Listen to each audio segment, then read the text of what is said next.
Innocence shattered, a childhood under siege. Phoolan Devi was born into a world that offered her little. She was a girl, she was poor, and she belonged to the Malla caste, low in India's brutal hierarchy. Her village in Uttar Pradesh was a place of harsh sun and harder realities. From her earliest years, she understood injustice. It was in the meager food portions, it was in the dismissive glances. But her spirit, however, was not easily broken. She fought for her small share, she questioned the unfairness. This defiance, this spark, would define her life. It would also bring her immense suffering. Yet it was a fire that could not be extinguished by the cruelty of men or the weight of tradition.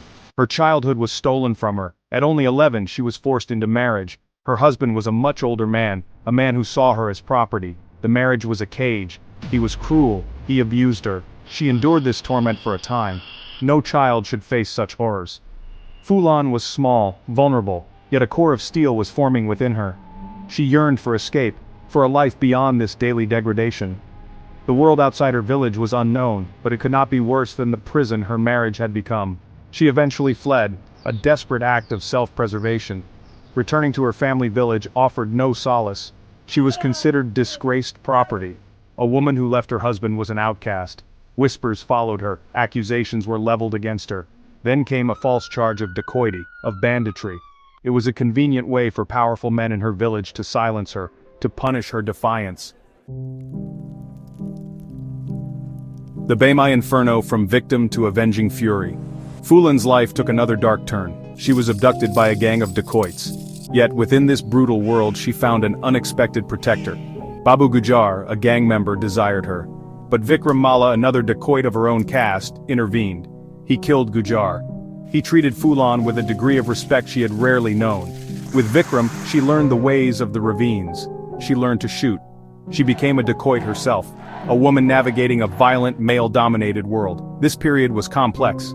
She was still a captive in many ways, yet she tasted a strange form of power, a dangerous freedom. This fragile stability did not last. The gang was riven with caste tensions. Vikram Malla was a lower caste Malla. Many dacoits, including the powerful Thakur brothers, Shri Ram and Lala Ram, resented his leadership and his relationship with Phoolan. They saw her as an affront. The simmering hatred boiled over. Vikram was murdered by his rivals within the gang. Phoolan watched, helpless, as her protector was struck down. His death left her exposed, vulnerable to the full fury of the Thakur dacoits. She was now their prisoner, and they were determined to break her completely. Shri Ram and Lala Ram took Phoolan to Bemai. Bemai was a village dominated by Thakurs. Here they would make an example of her. She was paraded. She was humiliated. For weeks she was locked away. She was subjected to repeated, brutal gang rapes. Man after man violated her. A new dawn, an unfinished fight. The bandit queen in parliament. Phoolan Devi formed her own gang. She was no longer a follower, she was a leader. Her targets were often upper caste men, symbols of the oppression she had faced. Her quest for revenge culminated in the Bemai massacre. On a cold February day in 1981, Phoolan returned to the village of her torment. She lined up the Thakur men. She demanded those who had raped her be handed over. When they were not produced, her gang opened fire. 22 Thakur men were killed. The act sent shockwaves across India. Was she a cold-blooded killer, or an instrument of justice for the voiceless? The government launched a massive manhunt. Phoolan Devi became India's most wanted woman. For 2 years, she evaded capture, her legend growing with every passing day. Finally, in 1983, tired and outnumbered, she negotiated a surrender.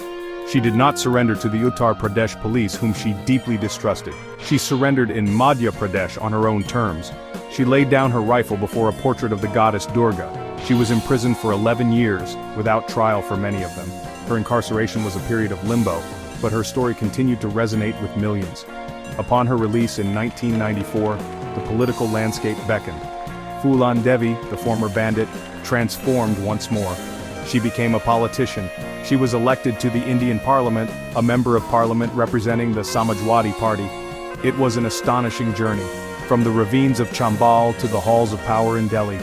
She used her platform to speak for the oppressed, for Dalits, for women. She championed the cause of those who, like her younger self, had been denied justice and dignity. Her voice, once silenced by brutality, now echoed in the nation's highest legislative body,